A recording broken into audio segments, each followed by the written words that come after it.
Please do not attempt anything you're about to see. Ever. We're what you would call AmeriCorps members. Who are the MythBusters? Matt Fortman. Thanks for driving today. Amanda Montell. What's waffles? And Jackie Avenue. The tree's what? They don't just tell myths, they do a whole bunch of other stuff too.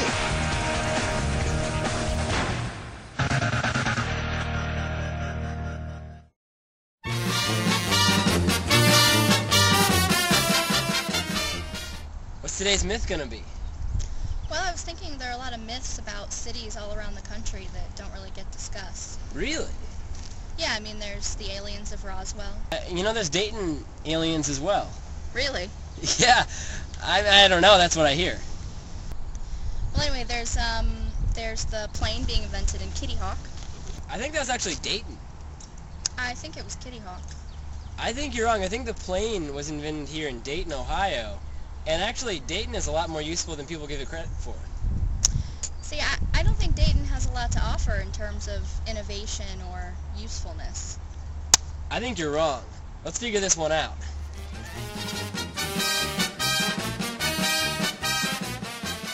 Well, Kitty Hawk is important for history because it's where the first powered, heavier-than-air controlled airplane flight took place.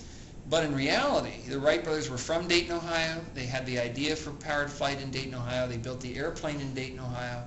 Their family was here. Their businesses were here. And so at the end of the day, Ohio, and Dayton in particular, is the birthplace of aviation.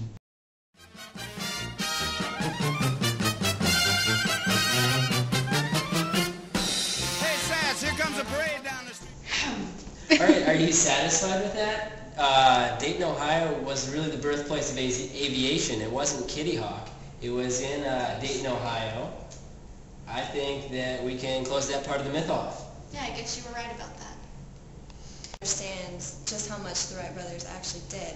And it really starts in this bicycle shop here where they assembled all the parts themselves, handmade their tools to build the first practical airplane, which they flew right outside of Dayton at the Huffman Prairie.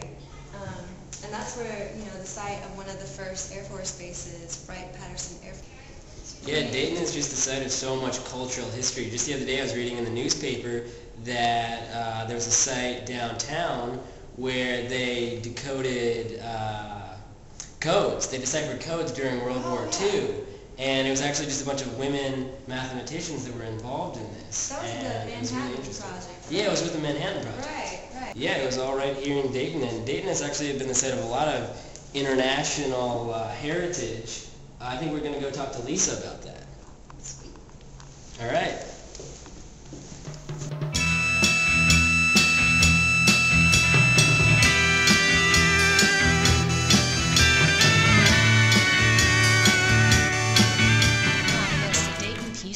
Everybody believes that only the West Coast or the East Coast has all the peaceniks, but actually Dayton has several peaceniks. In 1995, they had the Dayton peace talks to end the war in Bosnia. Richard Holbrooke, who was the chief architect of the Dayton Peace Accords, said that the Daytonians, the people of Dayton, were very influential in the peace process.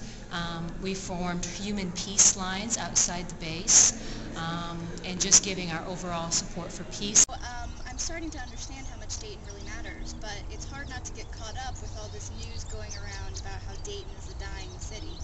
I know.